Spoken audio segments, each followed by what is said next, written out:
A few weeks ago, a sister organization asked my boss if I could get transferred over to lead an exciting new project. He said no.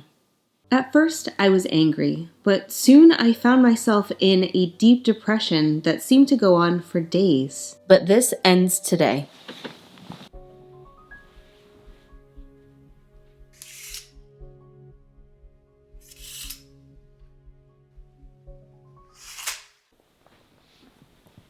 Here are 10 things that you can do if you find yourself in a depressed mood.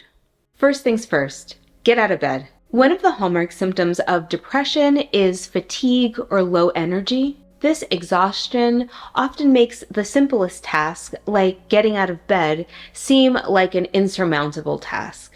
You might be mentally and physically drained, making it difficult for you to summon the energy to rise and take on the day, which is why you need to pull the Band-Aid off. 1, 2, 3, let's go. Number 2, make your bed. The simple act of making your bed might seem trivial, but it can have a profound impact on setting up your day for success, especially when you're dealing with feelings of depression or looking for ways to improve your overall well-being. Depression often makes people feel like they've lost control of their lives. Making your bed is a small, manageable task that you have complete control over. This can give you a sense of agency and empowerment. If you find that you've been feeling depressed or down for most of the day, nearly every day, for a 2 to 3 week period, it might be time for you to get evaluated by a mental health provider. But it's totally normal for you to feel sad when sad things happen or when you're disappointed. Now, let's move on to step 3, clean yourself up.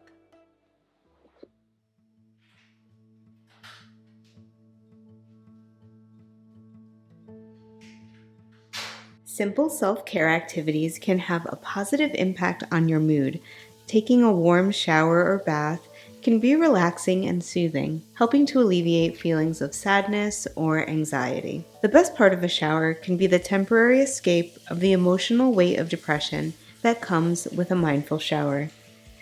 Try focusing on the sights, sounds, feels, and smells of the shower. Pay attention to the colors and patterns of the tiles, the water droplets on the glass. Hear the rhythm of the droplets hitting the floor or surfaces around you. Feel the water flowing on your skin. Notice the sensations of your hands as they apply soap or shower gel. Be aware of any scents from your soap, shampoo, the steam in the bathroom. Breathe in deep and notice all of the fragrances. Get dressed and ready for a new day. When you put on clean, comfortable, and presentable clothing, you may feel a boost in your self-confidence. Looking more put together might help you feel more capable and ready to face today's challenges. The act of getting dressed can be a small but important step in building the motivation you'll need to take the next steps. You have now transitioned from a passive, bedridden state to an active, engaged one. Get your physical space in order. Clutter and disorganization can be visually and mentally overwhelming. When your environment is clutter-free, it can reduce stress and anxiety by providing a sense of order and control. A clear space allows your mind to relax and focus on the present moment. An organized space can also increase positive emotions. The sight of a tidy room can trigger feelings of happiness, contentment, and satisfaction. This positivity can contribute to an overall improved mood. Get out of your house. Bonus points if you can get out into nature.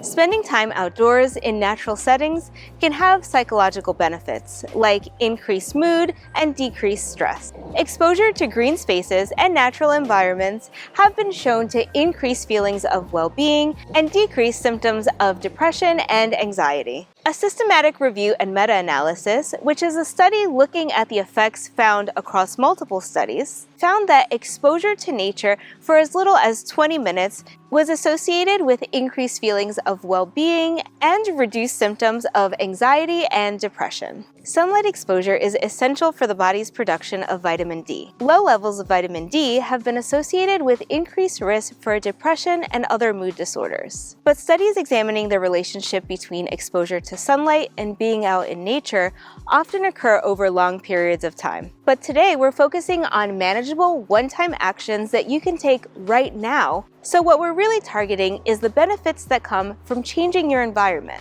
Even if you can't get out of the house, chances are you can change your environment at home. This could be something as simple as going into another room.